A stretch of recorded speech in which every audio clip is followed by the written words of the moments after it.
Bien, seguimos en las tardes con Pim. Vamos a concientizar sobre trauma. El trauma psicológico es una respuesta a un evento que una persona encuentra altamente estresante. Estoy en comunicación vía Zoom con la licenciada Pia Martina Roldán Besti, psicóloga abogada. Bienvenida, ¿cómo estás? Hola, ¿cómo estás? Bien, Yo ¿vos? todo bien por ¿Ya es suerte. de Qué bueno noche? verte. ¿Ya es de noche? Acá sí, ya son las 11:10 Me voy a casi. sentar, permiso. A ver, bueno, bien, hablando de traumas, gracias por tu tiempo. Ejemplos de traumas que podemos pasar en la vida, sobre todo en la niñez, y avanzamos, ¿te parece? Y dale, mira, en realidad nosotros en la vida tenemos principalmente en lo que es la etapa de los primeros años, ponerle Mm, 4 o 5 años, es la etapa en la que todo tiene un cierto efecto traumático, todo es un gran impacto psicológico, porque todavía nosotros no comprendemos la realidad. Entonces, cada cosa, cada mm, estímulo tiene un poquito esto del estatuto de trauma. Ahora, obviamente, hay traumas que son necesarios para que ujú. se nos abra la cabeza y traumas que son precisamente los que nos destruyen la cabeza. Uf, Entonces, por ejemplo, un ejemplo de un trauma es maltrato infantil, oh, abuso sexual contra menores, oh. abandono, Mm. eh, bueno, bullying. Está bien que no se suele dar en los primeros años, pero Hasta el día de hoy igualmente. se sufre bullying, hasta el día de hoy se sufre maltrato, abuso, en fin, empieza la niñez y sigue, es algo que no termina en muchas cosas, pero bueno, El seguimos. tema es que lo que pase antes de los 5 te Eso puede quería llegar a saber, afectar tu salud mental. la Claro, lo que edad pasa antes de los justa 5. en la que más peligrosa puede ser. Y Puede ser sí, el antes de trauma. empezar la escuela primaria, toda esa etapa, lo que pase en esa etapa va a determinar prácticamente tus posibilidades de desarrollar salud o de empezar a tener conflictos y problemáticas que algunos se podrán arreglar en terapia ¿Y más otros? adelante, otros no, otros generan un trastorno que después es, digamos, irreversible, que se puede compensar, que se puede estabilizar, pero te marca de por vida. Sí, se aprende a convivir con eso. Sí, sí, es un día a día en una terapia, ciertos tipos de trauma. Y otros se pueden Exacto. trabajar, por supuesto. ¿Quién sufre más traumas, el hombre o la mujer? ¿O es igual? No, no, es igual, Es es igual. igual. La única quizás diferencia que podemos encontrar Ujú, la nena de chica ujú, viene ya con un cierto sentimiento de inferioridad porque ella siente que hay una parte que le falta, mm. ¿no? Y que siente que tiene como una mutilación que no entiende todavía cuando comprende la diferencia anatómica. Y el varón, el trauma de pensar que si hay alguien que no lo tiene, entonces ¿por qué? Puede ser que a mí me pase, puede ser que si me porto mal me hagan algo. Bueno, eso es traumático, es el trauma fundante. Comprender que hay diferencia anatómica y no comprender de chicos por qué una persona tiene algo y otro no, bueno, a partir de ahí se desarrolla el psiquismo.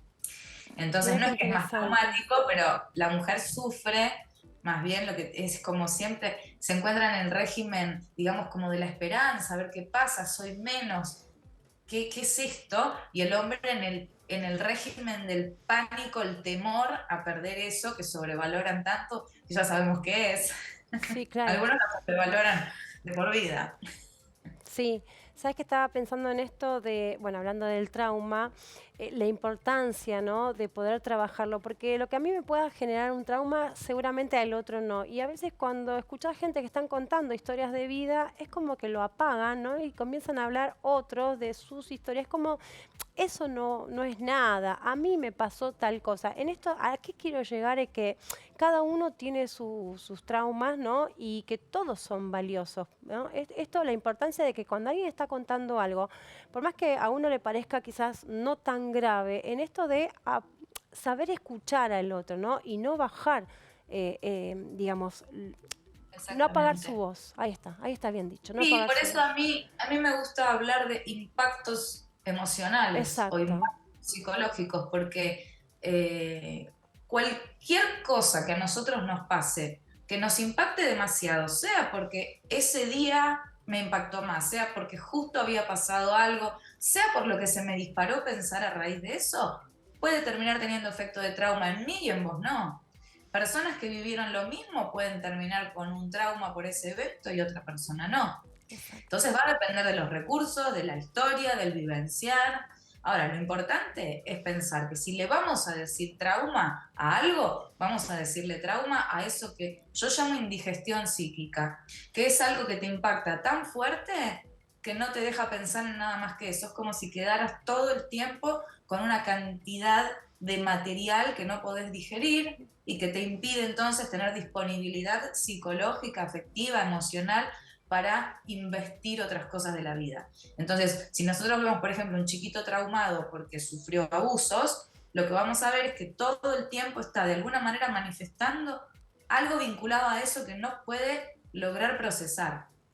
Y eso puede ser, un trauma puede ser desde algo que consideramos objetivamente grave hasta algo que, no sé, un chico que era su cumpleaños y le soplaron la velita y capaz se traumó por eso. Total. Sí, sí, sí, sí, Porque sí. lo desalojaron y a él se le jugó que eso hizo, que él no era importante, que no es mi identidad, que no sé quién soy, y termina siendo un trauma. Ahora, eso seguro en terapia se va a poder trabajar. El maltrato físico, el abuso sexual y todas esas cuestiones pueden llegar a dejar a una persona directamente con un trastorno definitivo. Eso sí realmente te puede hacer por la cabeza.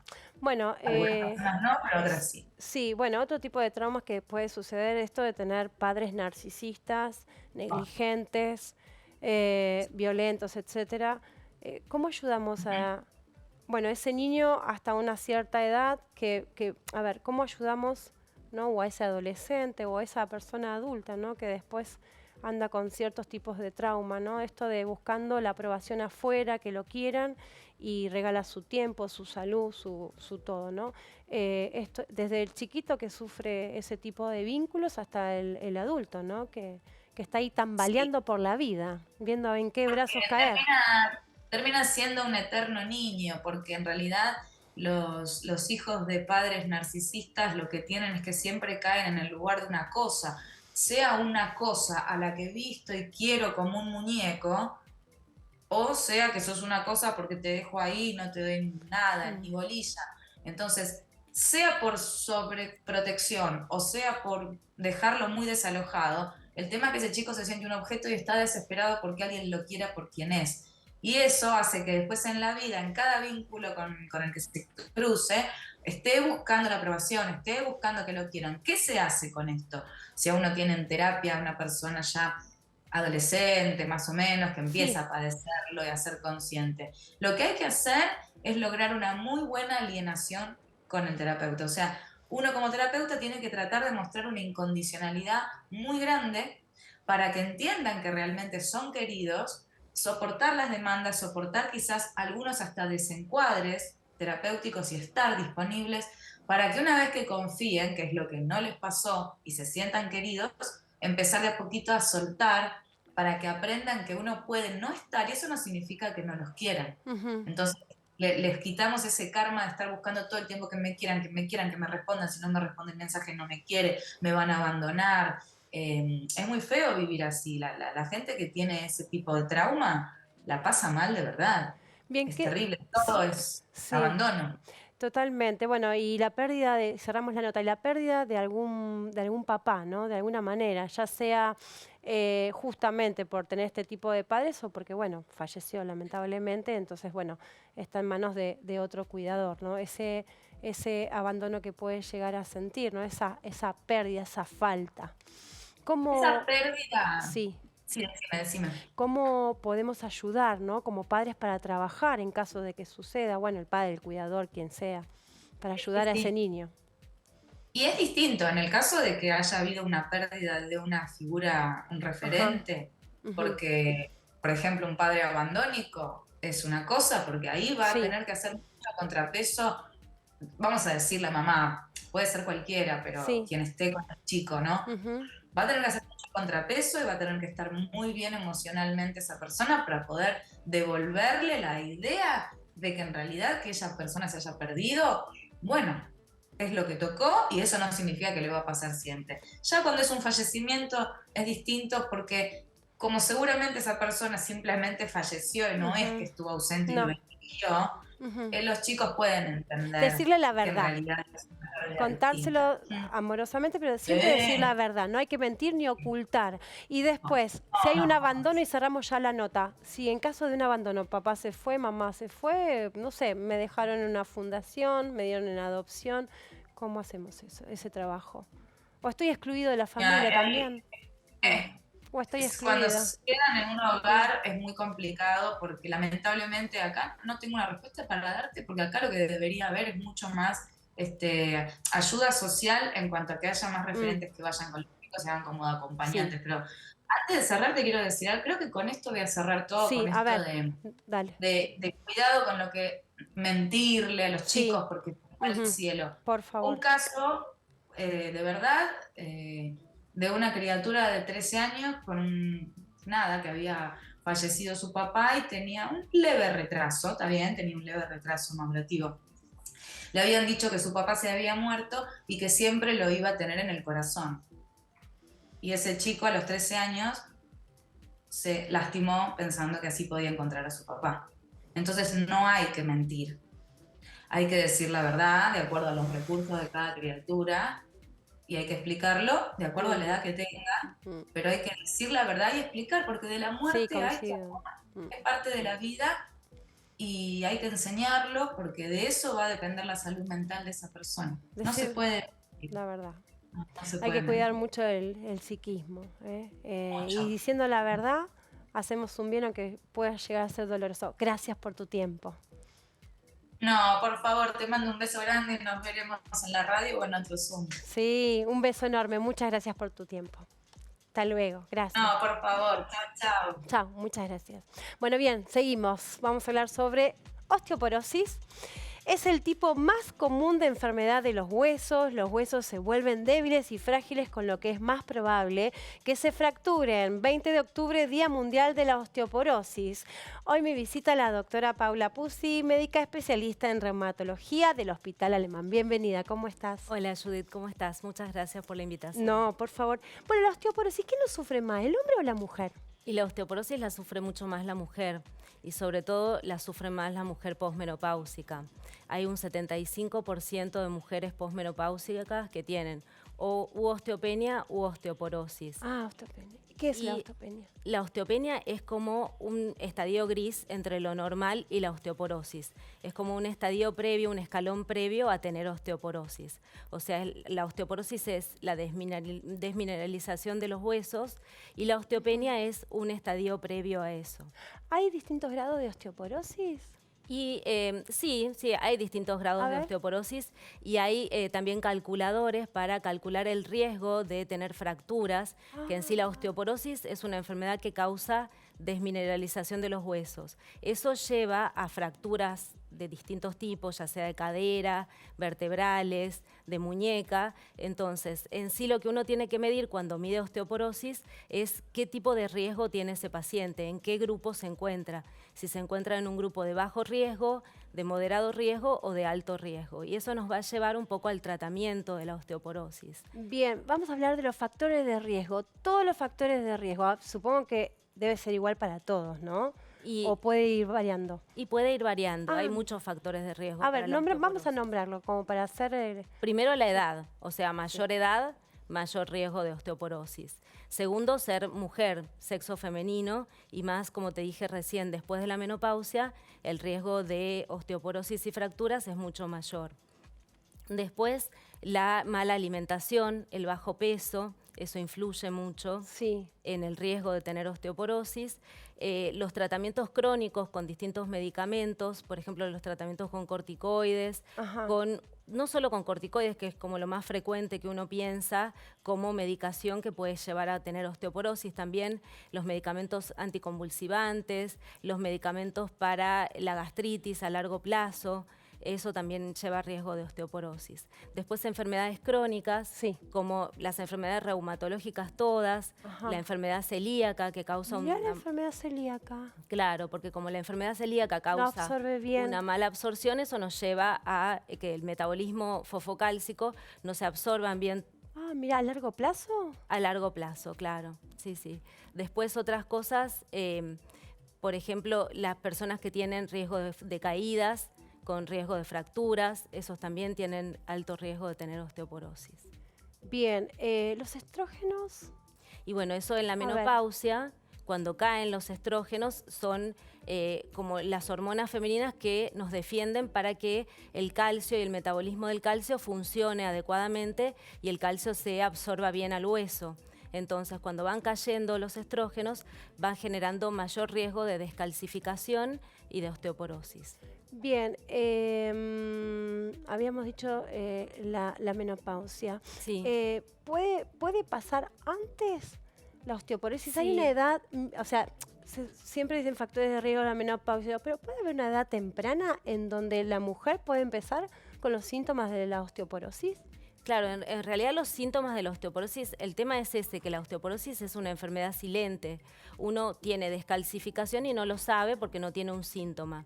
El síntoma se presenta recién cuando uno se fractura. Bueno, Entonces, fracturas constantes, claro, quizás, ¿verdad? Entonces lo que hay que hacer es ir a buscar si esa persona que no está todavía en menopausia tiene un riesgo mayor de tener osteoporosis e ir a estudiar todas las cosas que nos llevan a definirla. Y eso es, digamos, personas que se encuentren dentro de los grupos de riesgo.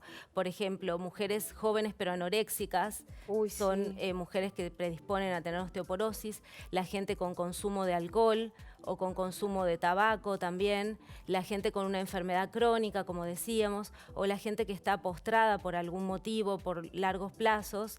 Y la inactividad física. La inactividad física lleva también a riesgo. Entonces, todas esas personas que tengan esas características, y bueno, muchas más, pero no hayan llegado a la menopausia, también son un grupo importante para estudiar la osteoporosis.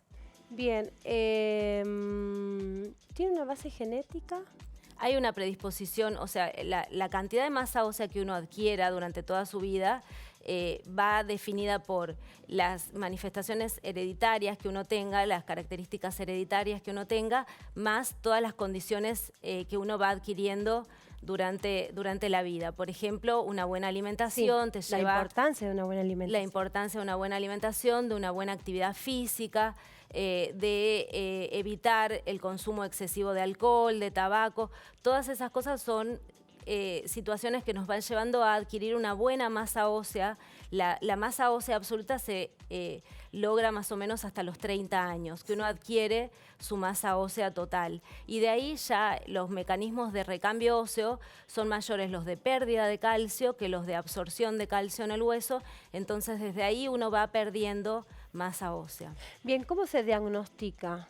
Y se diagnostica, bueno, principalmente con la densitometría ósea, que es un estudio de imágenes que nos lleva a medir la densidad ósea. Hay puntos principales que se mide en la cadera, se mide en la columna y nos marca ciertos valores que son determinantes para estar normal, tener osteopenia, que es como el gris, o tener osteoporosis, que es mayor pérdida de calcio. Eso también tiene que ir acompañado de una buena historia clínica para ver todos los factores de riesgo del paciente, de un laboratorio para medir el calcio, para medir la vitamina D, para medir marcadores de resorción ósea, y todo eso en conjunto es lo que nos va a marcar el riesgo del paciente y el tipo de tratamiento que uno debe hacer. No solamente la densitometría en sí nos marca, ya sea que esté en osteopenia, osteoporosis, cuál es el tratamiento, sino eso va acompañado de toda la historia clínica del paciente, que es importante. Es importante determinar si este paciente que tiene osteopenia, yo lo voy a tratar mucho más allá como si fuera una osteoporosis, porque es un paciente que está inmovilizado, que está con un tratamiento crónico con corticoides, que es celíaco, o una serie de factores que, como te decía, en estos calculadores de riesgo uno va metiendo los datos y nos va poniendo al paciente en distintos rangos de riesgo. Bien, medicación. ¿Qué tipo de medicación se utiliza y cuánto dura un tratamiento? ¿Podemos detener la osteoporosis? Se puede ayudar a frenar la osteoporosis, y incluso hay situaciones en las que el paciente venía con mucha carencias y uno lo mejora y puede incluso revertir. Ay. Pero lo más importante del tratamiento, el tratamiento fundamental de la osteoporosis es mantener una vida saludable, una calidad de vida saludable, hacer actividad física. Es importante la actividad física tanto aeróbica como de esfuerzo y de tonificación. Es importante, si uno tiene una osteoporosis o una osteopenia, evitar actividades físicas que puedan llevar a tener impacto fuerte o caída que nos genere un riesgo de fractura. Después, otra pilar fundamental del tratamiento es la dieta. Tener una dieta rica en calcio. Bien, ¿se da un suplemento o se incorpora en esa alimentación bastante calcio, más o menos, que vaya cubriendo el día a día? Y depende del paciente de las dos cosas. O sea, lo más genial. importante es Para que la tenga dieta. una buena absorción, ¿no? Del Claro, exactamente. Lo más importante es la dieta, que sea una dieta rica en calcio. El calcio se encuentra en los lácteos, que bueno, todo el mundo sabe que en los ¿Estás lácteos... a favor de los lácteos? Sí, sí, ¿Podemos sí. reemplazarlo quizás el que tiene algún problema con los lácteos por otro? Totalmente. Están de moda todas estas dietas sin lácteos. Y bueno, por ejemplo, las leches deslactosadas. ¿El huevo? El huevo tiene algo de calcio. ¿No mucho? No, no mucho. Ah, se decía mucho que el huevo tenía No, no, calcio. pero no ¿ves? Eso Lo que más tiene son los lácteos, Sí. las verduras de hojas verdes, Sí. los frutos secos también, ¿Cuáles? nueces, almendras, Ok. las semillas, pero bueno, obviamente que para consumir semillas y obtener la cantidad necesaria de calcio diario hay que consumir una buena cantidad, pero bueno, todo en su medida justa ayuda. Con un suplemento podemos acompañarlo. Con también. un suplemento, y la gente que tiene cierta limitación para consumir Sí. lácteos y que no lo puede suplementar con las otras cosas, están las pastillas de calcio, o sea, los Bien. suplementos de calcio. Vitamina D. La importancia de la vitamina D. Exacto. La vitamina D es muy importante en el ¿Por qué? metabolismo fosfocálcico porque ayuda a fijar el calcio al hueso. Y es importante también valorar el nivel de vitamina D que tenga el paciente para poder suministrar vitamina D en forma de medicación, pero también ayudarlo al paciente a adquirir todas las medidas necesarias para que su vitamina D aumente, que es tomar sol. No hace falta tomar sol en la cara, no hace falta tomar sol en horas pico. Con media hora de sol semanal en el 10% del cuerpo ya uno ayuda a metabolizar y fijar la vitamina D. También se encuentra la vitamina D en los lácteos, en los Sí. pescados, ¿Qué más? ¿En dónde? en No, las no, verduras de hojas verdes también. O sea, en todo lo que tenía calcio tiene vitamina D también. Hojas pero verdes, sí. principalmente la vitamina D se encuentra en los pescados y en el Sí. sol y en los lácteos. Sí, y por falta, supongamos que el médico hace un análisis y falta vitamina D, se puede dar un suplemento. Se da el ¿verdad? suplemento generalmente que ¿Qué está... tan eficaz son? Son muy buenos, ¿Sí? sí, son muy eficaces y uno le indica al paciente tanto que reciba el suplemento, y la mayoría de los pacientes están tomando vitamina D últimamente porque antes, hace unos años varios, no se dosaba la vitamina D. Ahora está muy de moda dosar la vitamina D. ¿Quién la puede recetar? Cualquier médico. Ya con que sea médico, Sí, puede. listo, podemos confiar que nos Exacto. den Sí, sí, sí. en cápsulas o en qué más. Vienen en cápsulas y vienen en ampollas bebibles. Ajá, perfecto. Vienen también en gotitas. ¿Qué Gotitas hora semanales. pensás que es mejor para tomar la vitamina D? No, en cualquier momento. En del cualquier día. momento. Sí, sí. ¿Y el calcio? Y el calcio se puede dar durante el almuerzo. Cuando uno terminó de almorzar, puedes consumir el calcio. Y después están los antirresortivos, que son Sí. los fijadores de calcio cuando uno ya tiene osteoporosis, que esos sí tienen una forma especial de administrarlos, porque tienen muy mala absorción, entonces uno tiene que favorecer la absorción de la medicación, y porque también generan mucha gastritis y acidez.